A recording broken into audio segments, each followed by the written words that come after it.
I have one very cool case. Let's take a look.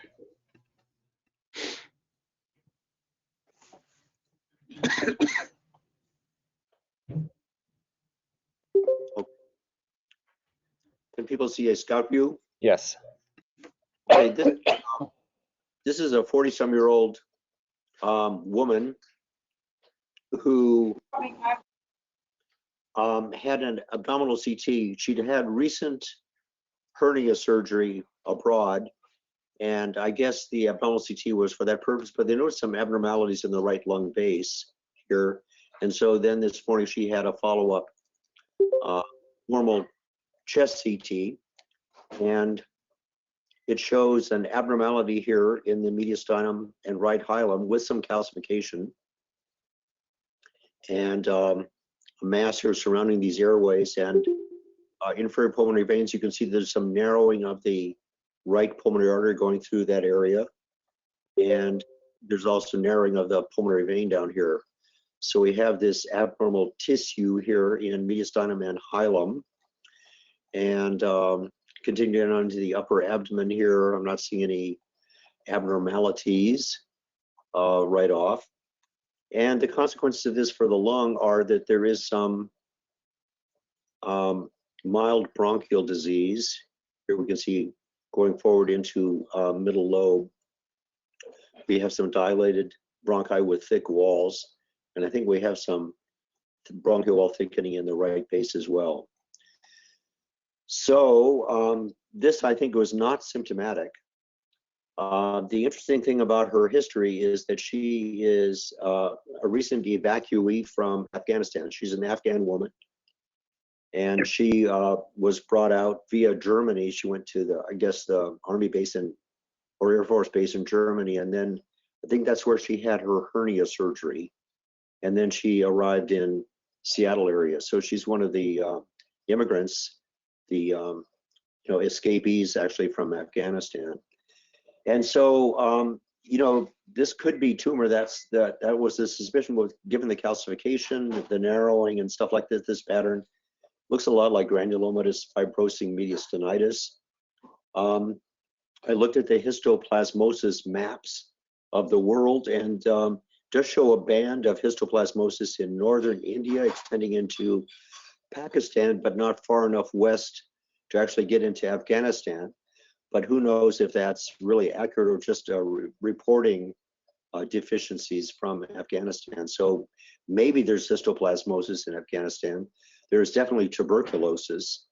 TB is also a cause of granulomatous fibrosing mediastinitis, as is sarcoidosis in some cases. So I think this is probably going to be GFM, and I would attribute it to TB. Now, the possibility of tumor is going to be investigated with a PET scan. The idea is, if it's tumor, it will definitely light up. If it is active inflammation leading to fibrosis, it will also light up. But chances are, given the appearance of this thing, that it's chronic and it may be quiescent. The fibrosing process may have settled down long ago. And so I'm hoping that that would establish this. I hope it's cold on PET, and then it's probably a mature fibrosis of the mediastinum and hilum from GFM. What do you guys think? Yeah, great thoughts. Great way to think about it. Okay. Yeah. Okay, so that's my only case. All right, cool, David. I have read a little bit about with just some of the histofibrosing mediastinitis is that they can move very slowly, like a millimeter or so a year of progression. So there may not always be metabolic activity, or it's very, very, it's almost background. Good. All right. Yeah. Who's next? Good. I can go, Jeff. All right. You're here. Make prisoner. There you go.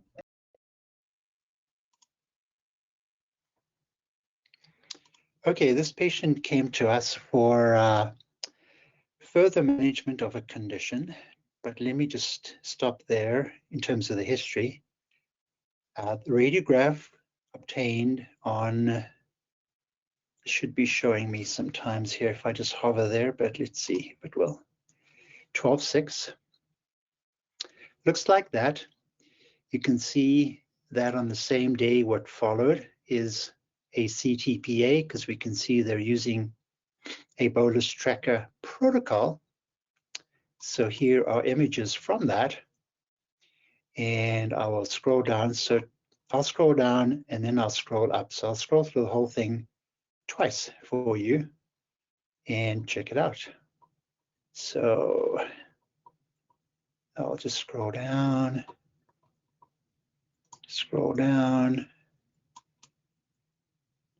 change the window width for a PE. Look. It's a bit of motion in the lower lungs. I'll scroll back uphill. And then you guys can tell me if, say, something interesting showed up along the way. The aorta bothers me a little. Yeah, the SVC is being squeezed by something. You're looking up here? Well, the first time when you were in the arch, there was something funny in the middle of the lumen, but the root of the aorta is really big. And the fact there's no contrast getting to the left side of the heart bothers me. Or makes me nervous. Okay. Yeah, what that right there. All right. All right. So I'll leave that up alongside. Next day.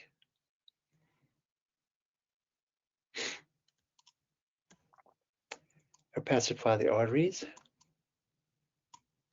Sorry, that got out of sync. Let me just try to correct that part of things so I can keep something's in my way here. Sorry, hold on a second if I can. Go back to here.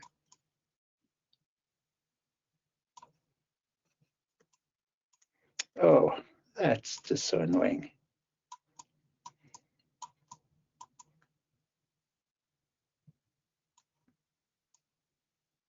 Yep. Bingo. Wow. That was it. This is why I hate PE studies. I wish we could do away with them, honestly. Because that's PE is rarely the actual answer, and when you time it off the pulmonary artery, you miss this. Well, we time off the left atrium and have for a decade, and we get the aorta on every study. And you're exactly right. It's effectively a double rule out. And yeah, I agree. Scan too fast. This is the issue. Howard, can you go to the abdominal aorta on that original one? Okay. On this one over here. Yeah, on the one that the PE study. Okay.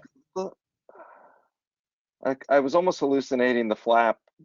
Yeah, I don't know. No, never mind. But because they do something, maybe a concentric ring around that descending aorta. I agree. I think that abdominal aorta looks a little suspicious. Yeah, this is just the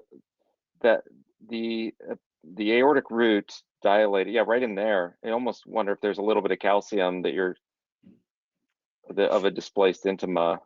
Whew, can't tell. Yeah, but yeah, I totally agree with Jeff. Timing off the left side of the heart, because that aortic root, how big is that? 5.5? Yeah, that's a good one. Right at the sinuses. Yeah. Yeah, I always get scared if I see something where there's no contrast making it into the aorta. Oftentimes it's just left heart failure that's known, but this dissection is probably involving the valve and causing an incompetent aortic valve, which is why there's reduced output. Yeah, it could be a multi-dimensional issue. It's just a whole bunch of interesting, yeah. Interesting, huh? That's a really good one. Yeah. Now, apparently, I don't know this for sure, but I think they went to the cardiac cath lab because the troponins were elevated between the two exams. And I think they may have made a diagnosis during that procedure, so that by the time the CTA was done, I think they already suspected it. And I don't know if they did a cardiac ultrasound or something in addition to that, but the troponins were high and they were doing cardiac cath, coronary arteries. But yeah, interesting. Along those lines, do you think there's a lucency in the myocardium, in the left, all around the contrast in the lumen? Are we seeing some sub-endocardial ischemia on this one? What do you guys think? Well, it's tough because it's in several territories, and we are still early arterial phase. I mean, it's certainly possible. You know, it's more global. If it were in one territory, then you'd make a stronger argument, but there's also a little bit of motion. Mhm. So is there a little bit of delay then in getting the enhancement all the way to that subendocardial region of myocardium? Is that what you're implying? Right, since that's the last place to fill from the epicardial coronaries. Got it. Thank you. But yeah, you may be right. It's just tough when there's motion. It's tough to say, isn't it? Yeah. That's a great- really good teaching case. Do you have a sagittal? Let's see, Sag for. I just want to see that calcium that was floating, Right. maybe on the PE study. If you could make a quick sagittal. No, I don't know if I did and just didn't include it or not. Well, can you just make one real quickly? Oh yeah, from this one. Yeah, I just want to see if it's floating in the. I mean, it should be, but I'm curious if it's more conspicuous. It's just the displaced. Ooh, that's tough. Yeah, right there. But it's That's hard. right there. It's a little more. Yeah, right there. You got a couple floating calcifications. But it might be on a plaque for all you know. It's hard, isn't it? Yeah, that's a great. They are projecting in the odd place. That's for sure. Yeah. Yeah, it's a nice teaching case. Okay, let me show you this one. Won't take too long. So the way this kind of happened was that one of my colleagues in my reading room, and they're having a discussion about she was called about the right PICC. And she was having a discussion with someone about the right PICC and talking about the small loop up here. And they were kind of fixated on that, or maybe the person calling was interested in this one. And they had a conversation about that and where it's located. Tips too high, and there's a coil over here. And then that conversation ended, and then a little while later, my colleague said, "Oh, well, wait a minute. We were fixated on this guy, and that's a thing. But like, where is this one?" And they weren't even calling about that one. Okay, so then we had a conversation about that one. And now, of course, you know where that one is, and where it shouldn't be. Yep, so that's an arterial PICC rather than a venous PICC. And I don't know if the same person who put this one in, but didn't seem to have any question about this one, when this one was put in. But oops, okay. Obviously arterial. And here, you even have a lead in the vein, so you know where that is, but it's too high. Even if you didn't have this and you looked at this loop and you couldn't see this part even, you would say, oh, that's a funny loop for a PICC up here. And then of course the rest of it and everything else helps you. So it does happen. It does happen sometimes. Okay, this one is back to 101, Physiology 101, but I like this one so much because I try to teach my residents about distribution of pulmonary blood flow. So the three main ones are normal, of course, inversion of pulmonary blood flow, and then the situation where you have distended pulmonary arteries and veins, but they are equally distended in the upper and lower lung zones, what Eric Milne called a balanced distribution of pulmonary blood flow. And that's in circumstances with increased pulmonary blood flow and volume, including shunt lesions. But this one is a really nice example of inversion of pulmonary blood flow, where when you look at these vessels and you can compare their caliber to these down here, they are very different. But what I really like about this is that this is the instance in which you can readily see where we have two vessels, vein, artery. And here is the right superior pulmonary vein. Here's the artery. So as should be the case, the pulmonary veins ought to be, at least most of the time, lateral to the corresponding artery. And this is just a really nice teaching case of that anatomy. So distended vessels, arteries and veins, inversion of pulmonary blood flow, chronic pulmonary venous hypertension, mitral valve disease, everything fit really nicely. And this was pre-op for the next day to fix the mitral valve. And there's actually a little bit, maybe a little bit of interstitial edema. Actually, let's have a look at,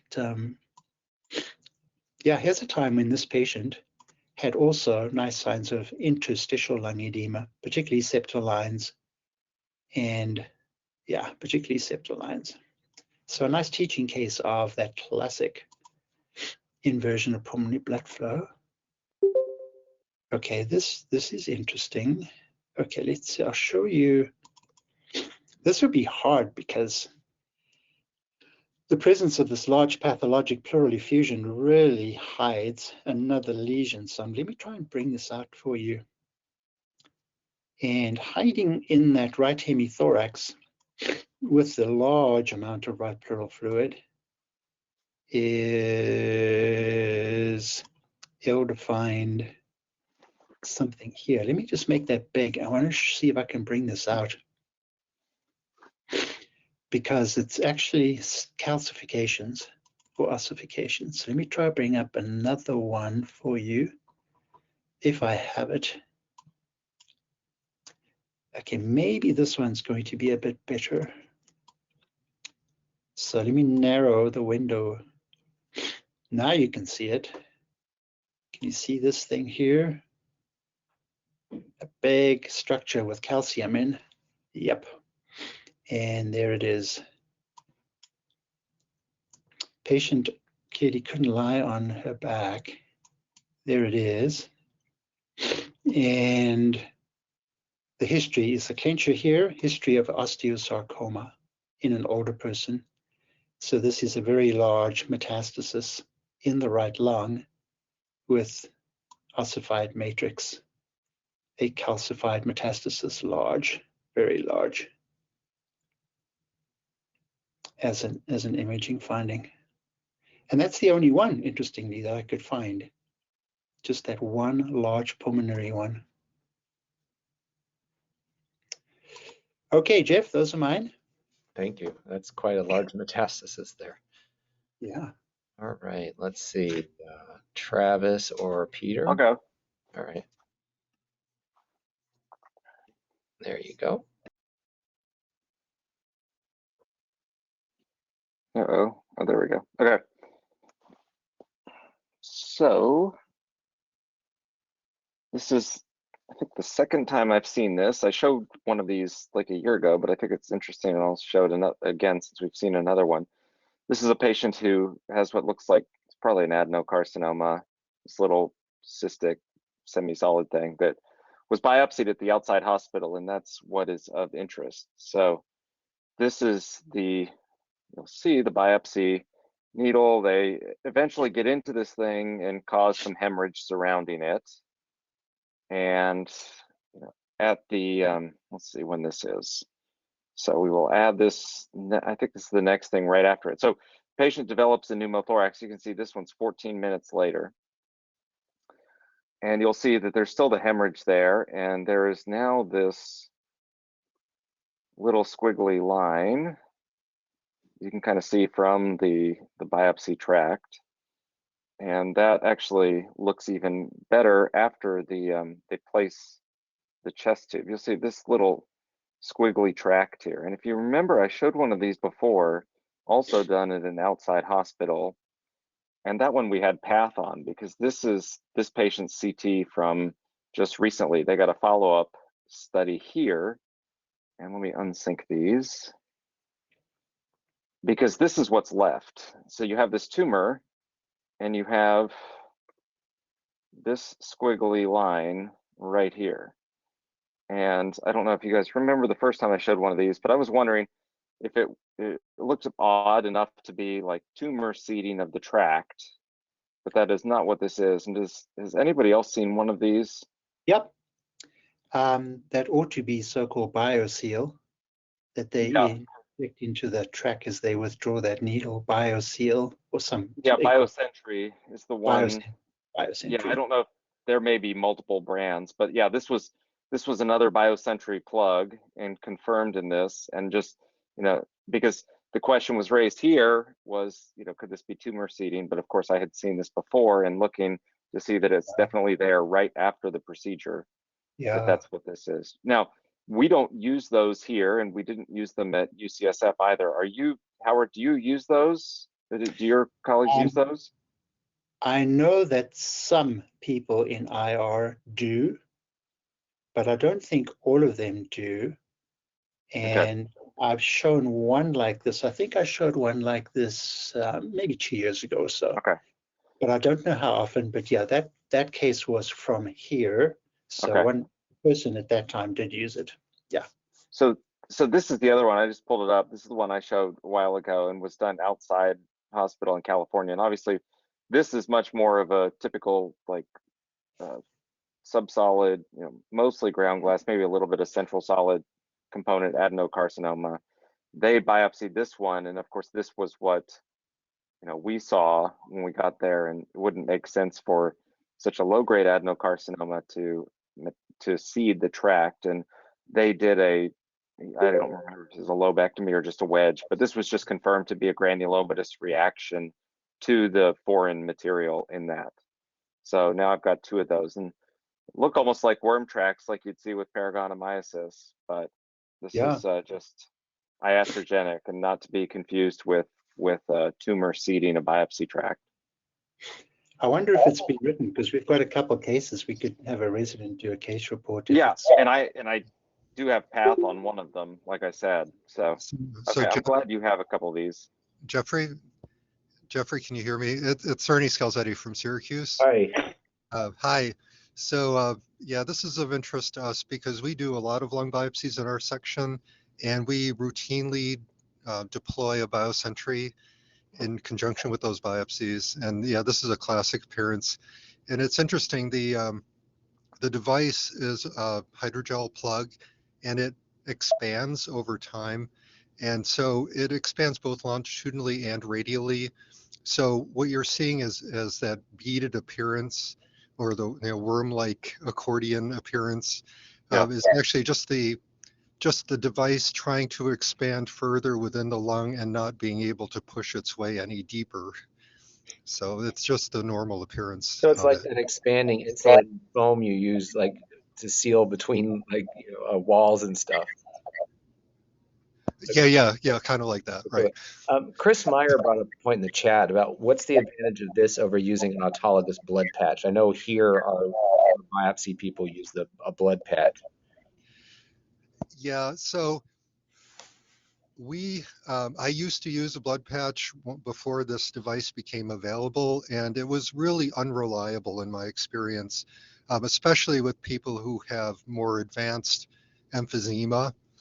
And I found that the biosentry, anecdotally, of course, seems to work very well, but also there's at least one controlled prospective trial comparing biosentry to a randomized controlled trial that demonstrated the value of it before the FDA actually approved the device. So, I mean, I'm a believer. I know there are other people in our group who are not, who believe in blood patches, but anyway. Cool. Thank you for the. Thanks for the information. Yeah, you're welcome.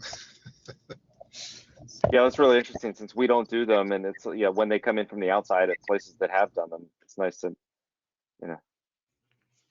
nice to be able to recognize them. Thanks. Great. Let me see. I'll show. Let's see if I have one more. Oh yeah, this one. This is the one I shared with you guys, and yeah. So I will withhold history for now, and you can see in the upper lobes there's a little bit of looks like some reticulation and scar, and then the all of these nodules, and they just coalesce into these larger mass-like areas. And some of these are I don't know, David or Jeff, since I think you guys are the ones that have seen this, or Howard, that have the most experience with it, because most of them are not airways. You could see the airways going along them. They certainly look like they are kind of occupying the majority of a secondary lobule or even a larger unit of lung than that, but then just dilate out. And then there's smaller little clusters of nodules elsewhere. And of course, without the history, I would have thought this was some sort of metastatic adenocarcinoma from somewhere. I mean, but this guy has a history of HIV AIDS, not on therapy, and comes in with a CD4 count of 60. So we don't have proof that this is pneumocystis yet, but it sounds like some with more remote experience with pneumocystis would buy this, correct? Yeah, I would. So you would consider this to be a form of pneumocystis then, is that correct? Yeah, I would. I vaguely remember, I remember seeing cases when I was a medical student, because we had a whole HIV ward down at Grady, and the only treatment at that time was AZT, and it wasn't readily available. And I just remember on doing some radiology elective and stuff, seeing some of these more advanced pneumocystis cases, and some from the old literature, and they, the ones that actually had those big cystic spaces in them, because what we see now is all typically ground glass opacity. And I wonder if that's just what this is. It's like sort of the untreated old form of why we don't see it, I don't know. Yeah, that was going to be my other question, because I've seen plenty of patients that have had an AIDS-defining illness of pneumocystis and never seen one look like this. Unless there's something else in there with it, which is yeah, possible. and that's what I'm waiting to find out. So I will let you know. Some fungus or something. Yeah, it was just really ironic that this came in the day after that case you had shared, Jeff. So, or David, I guess, was the one who shared that one. Oh, I have that one. I'm going to try to pull it up real quickly for everyone. Yeah, okay. But I'm thinking, like, David and Howard, do you remember back in the 90s what you guys would see with pneumocystis? Did you ever see stuff like this? I think this is either a pneumocystis that's been there for a long time, and there's a lot of organizing pneumonia involved. It would be advanced and untreated. It's not a typical pneumocystis look. It's too dense, and it's also not upper lungy enough. This is concentrated really in mid and bases. It's not going up as much. So I would not have pneumocystis on the top of the list. But I have seen some cases. I've seen even a case of pneumocystis that presented as a mass. It was like a 3-inch mass, about a 6-centimeter mass, and you would not have thought of for that. But I'm always leery, even when they get a diagnosis of pneumocystis, that there's more than one thing. When you're dealing with HIV, it's typically there's multiple infection going on. So if you told me that guy had, grew an MAI out of this guy, I would say that would be great. Okay. Okay, that's excellent. So I'll let you know. I'll certainly be following this one up. And there are pneumocystomas, but usually they're solitary and just a big blob. Okay. All right. Let's see. I guess there are also reports that pneumocystis could cause granulomatous responses. We had one case, which I don't know if it was true, but they they biopsied, and it was multiple nodules. They biopsied the nodules, and it was a granulomas, and they found pneumocystis in there. Yeah. But that might have been, yeah. Granulomatous pneumocystis, yeah. Or pneumocystis plus MAI. Right. Yeah. Or cryptococcus or something else, yeah.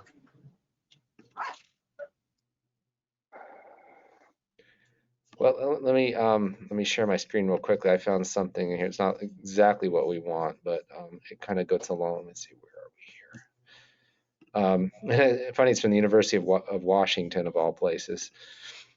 So, but it's just you'll see it in the corner of my screen. But right here is a case from the National HIV Curriculum, and then you can see here this. You can imagine if, like David suggested, this is more chronic.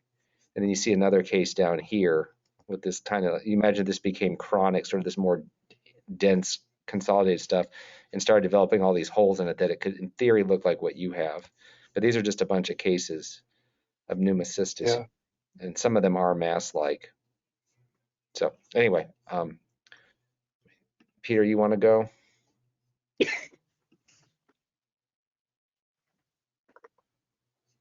Peter, are you there? All right, well, I can go first. Hey. Oh, yeah. Yeah. You want to go? Are you sure? I have two quick ones. Yeah, and then I'll just go after you. We got plenty of time. Yeah. It'll take less than 10 minutes.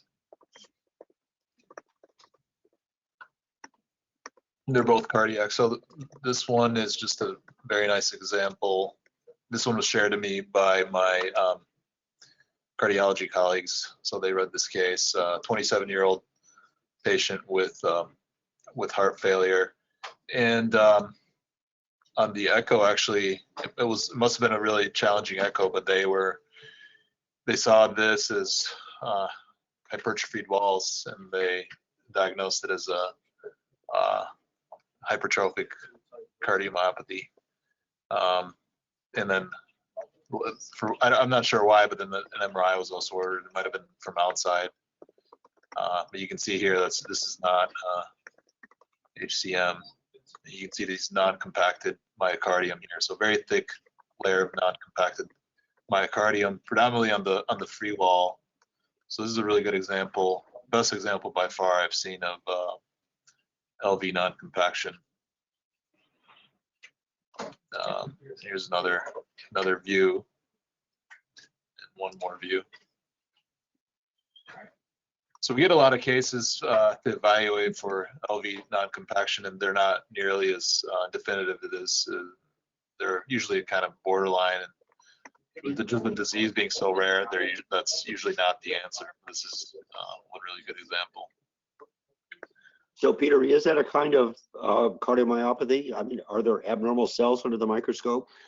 Yeah, I mean, so it's basically an abnormal development of the it's considered a cardiomyopathy. I think it was described in the 80s for the first time, and it's basically an abnormal development of the myocardium. So initially, most of the myocardium is a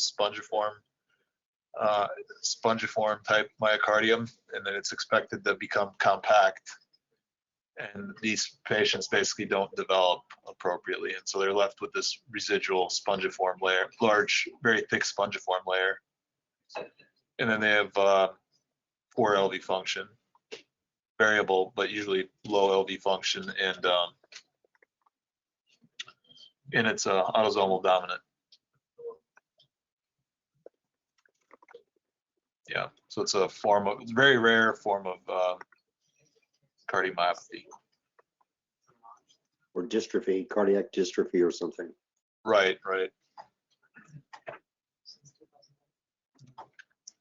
And this is the other case I have. This one is just, this one I got, so we have a cardiac tumor board, and it's usually cardiac masses from the outside that get sent to one of our surgeons. And so this is a little lesion that was seen in 2018 on a coronary calcium score. And then somebody at the outside place read the follow-up calcium score 2 years later. So here it is again, and it was read as slightly increased in size. So that brought up concerns that this is a mass. The patient had a history of hypertension also, so immediately the concern was a paraganglioma. It's hypertension and mass. So that was, and then so yeah, so those two scans from 2 years apart. I wasn't really impressed that this is actually changed in size. I thought it was just stable or maybe just slightly different morphology. But they also go ahead and show the PET. The PET scan was not very interesting, I thought. So here's the lesion. And I think I like the cardiac MRI that was done, also done elsewhere. So you can see it right here on these sequences here, the bright blood pre-contrast is exactly the same shape, it's the same signal as blood pool. And then the wall of it looks exactly like the wall of the atrium here. And then moreover, it seems like it's flopping around and moving with the atrium. So it's clearly attached to the atrium, and then it looks like it's communicating also on this view. And then it's right there also communicating. And then this is the enhancement images again.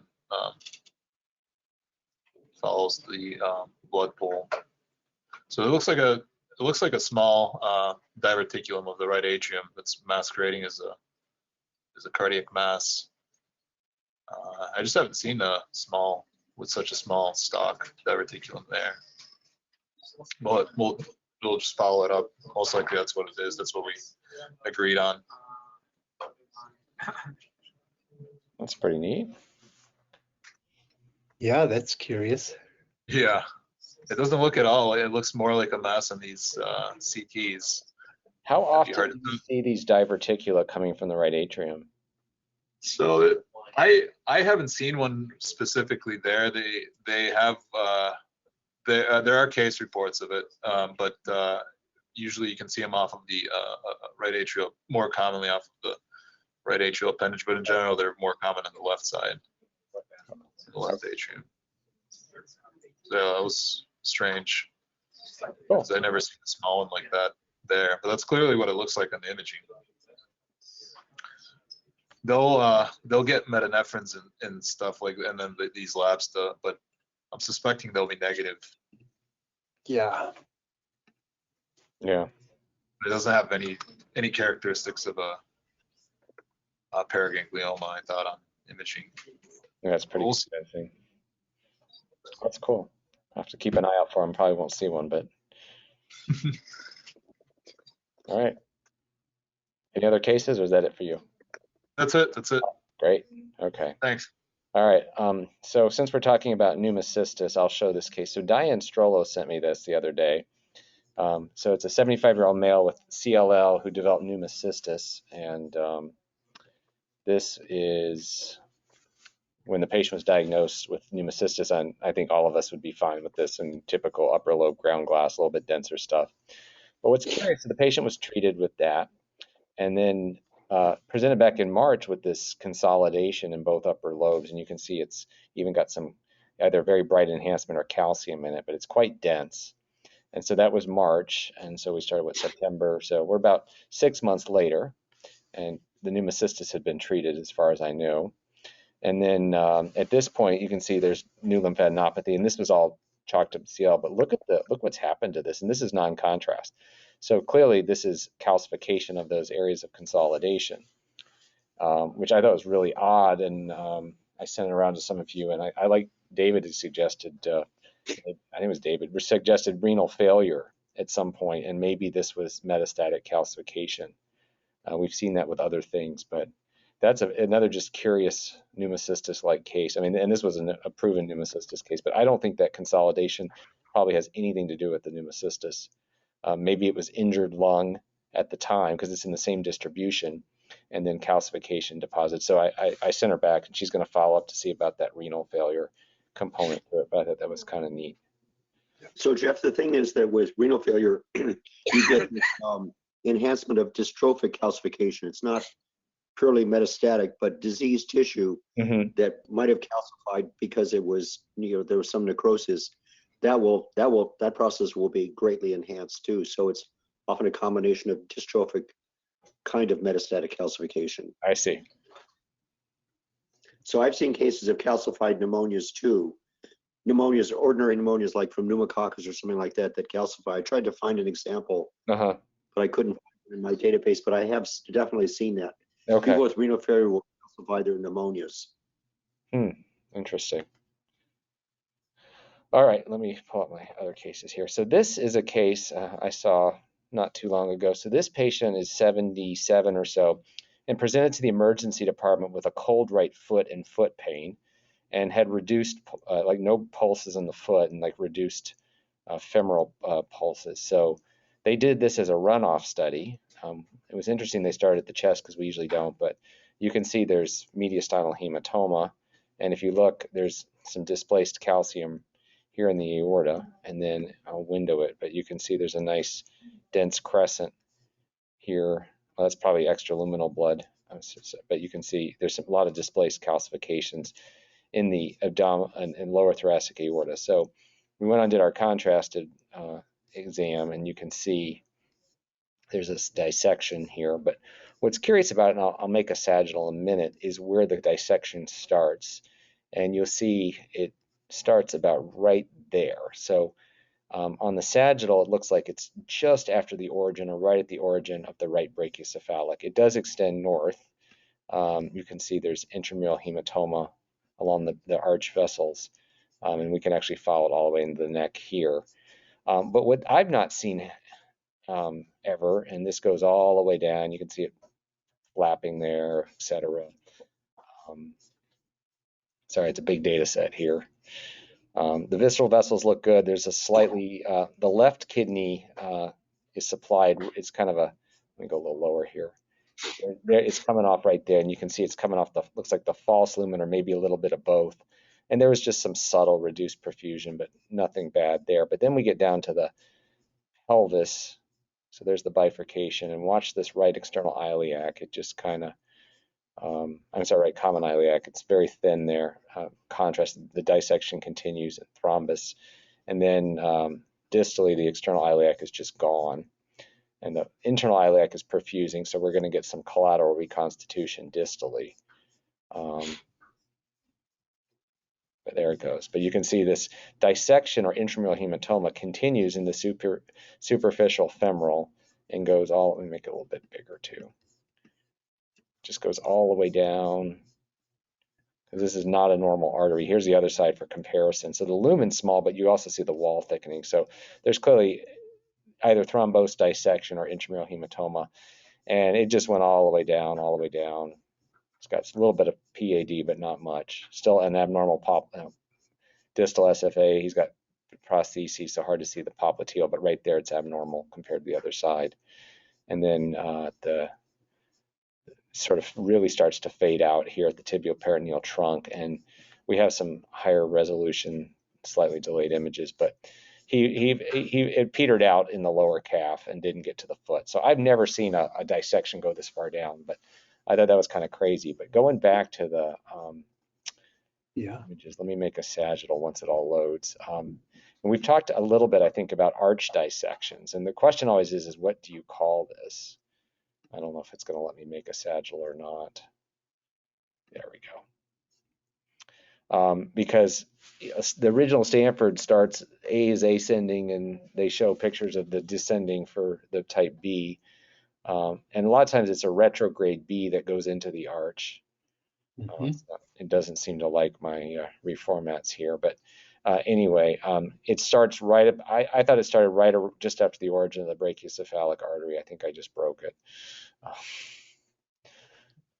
Is it really going to take that long? I guess it's, well, we're not going to wait for that. All right, let me pause the screen here and kill it.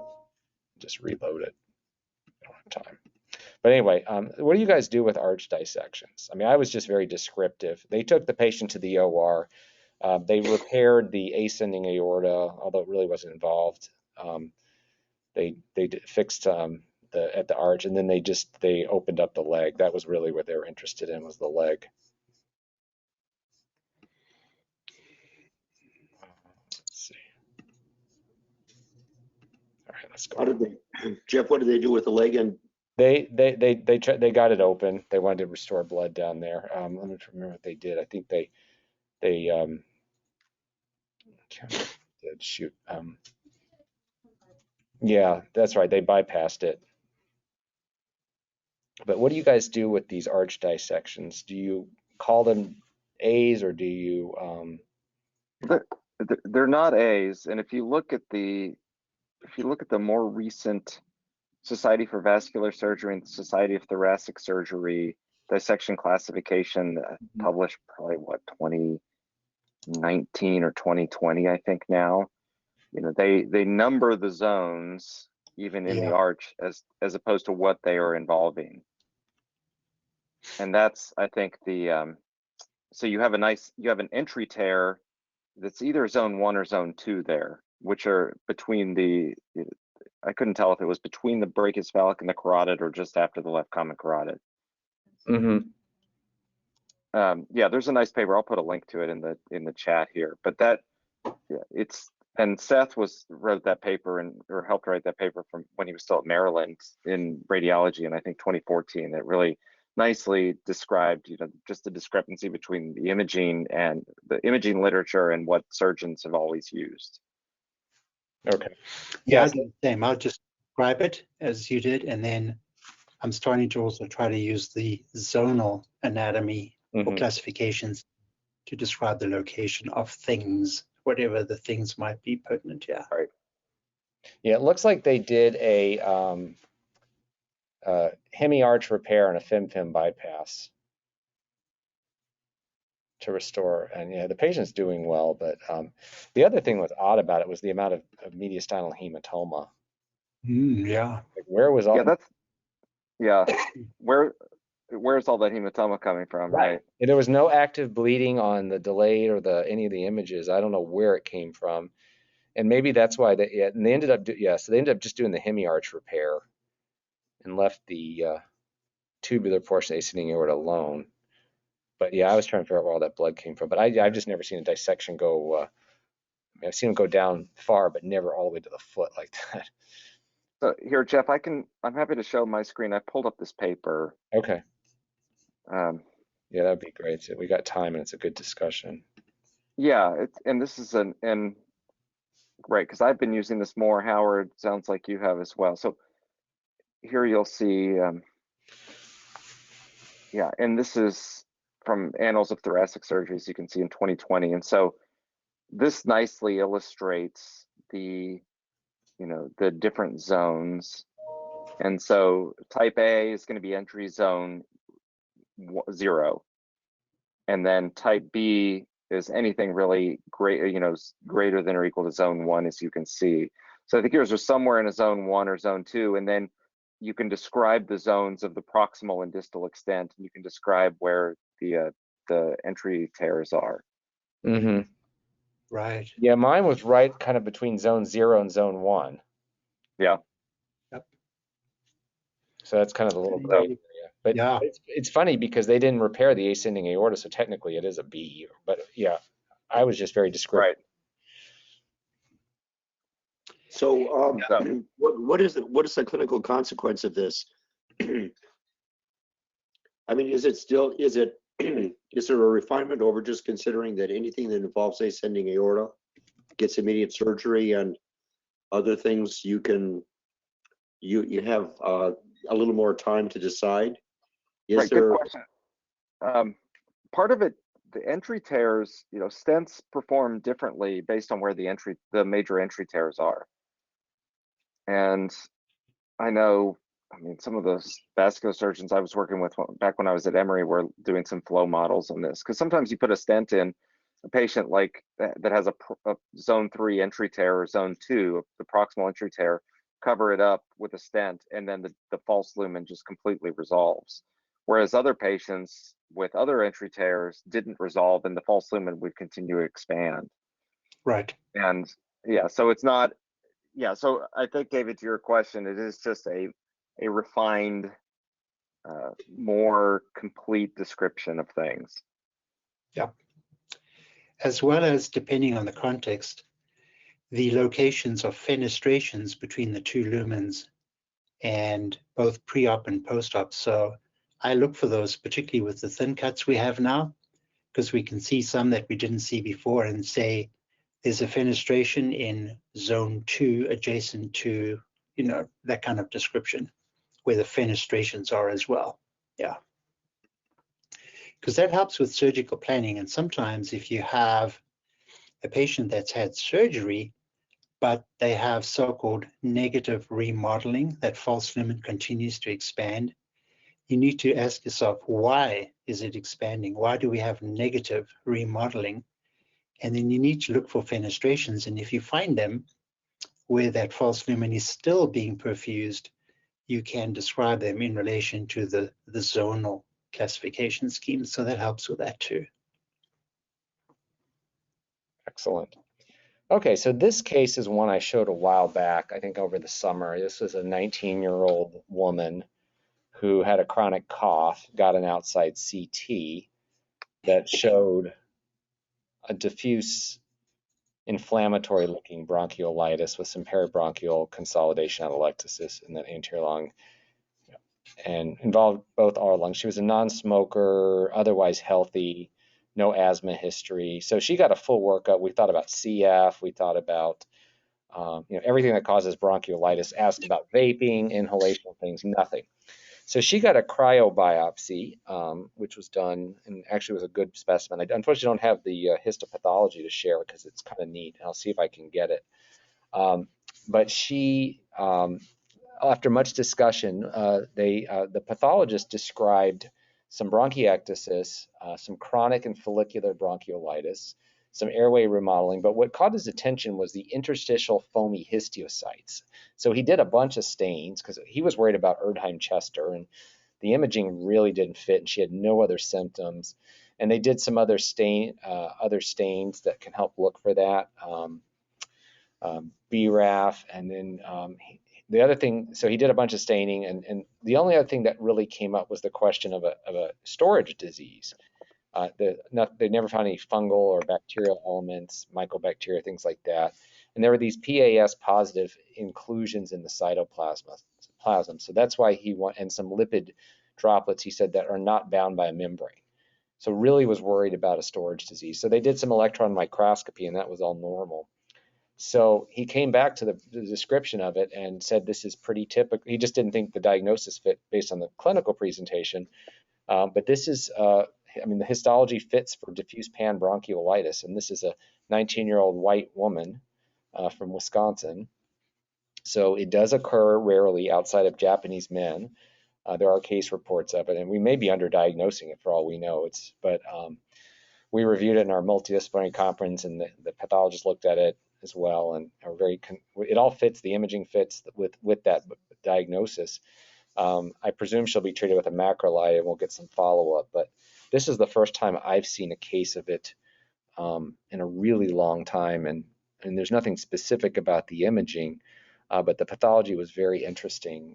And the fact that the differential diagnosis includes storage diseases and Erdheim-Chester, which I would never have put in the same bucket, but I guess from a histologic standpoint, that is, they somehow go together with these lipid fragment or lipid particles and inclusion bodies. And the electron microscopy was really helpful because it got us away from all of that. So Jeff, it's usually basal predominant DPV. Can we scroll down? yeah, I can. There's a subtle gradient, but I think it's real. Okay. And the other thing is that some of the Caucasians that get it are people who have lived in Asia, in Japan, Korea, or Hawaii. So does she have any travel, even though she's a white Wisconsin? No, I believe she's from rural small town Wisconsin. I don't think she's left the West or the state. Has she been to southern Wisconsin? Never mind. Okay. Yeah, Madison's a little bit more international. Yeah, how about eastern Wisconsin? There we go. Milwaukee, there you go. But no, yeah. But yeah, so diffuse panbronchiolitis. And she's really young too. It's just odd. But we thought it was probably going to be some variant of CF, or she was vaping or something that we just didn't get the history. But no, but the cryobiopsy was really good. We started doing more of them here, and it was really good specimens, and avoiding a surgical lung biopsy is a nice thing to do. Okay, I have time quickly for my last case. One of my residents kindly pointed this one out to me. Let me make sure I get the right one. I seem to be missing the radiographs for it. Well, I'm missing the radiographs, but I'll get them for you all. So this patient has this stent in here. You can see a bunch of vascular stents. And at the very bottom has the tip of an IVC filter. That's what that is right there. I don't have, you can see it on the radiographs. I must not have copied them over. Anyway, they went to remove the IVC filter, and there's the markers here on the stent. But what you'll see is in the right lower lobe here, there's some metal fragments, and there's some on the other side as well. There's one there on the left, and there's another one floating in there. So during the removal attempt, and there's more in the left upper lobe there, it seems that the IVC, and it's one of those standard you know, the ones that look like a shuttlecock from badminton, that it just sort of fragmented apart and kind of fell apart at that time. Let me make a coronal here. Hopefully this won't take, there we go.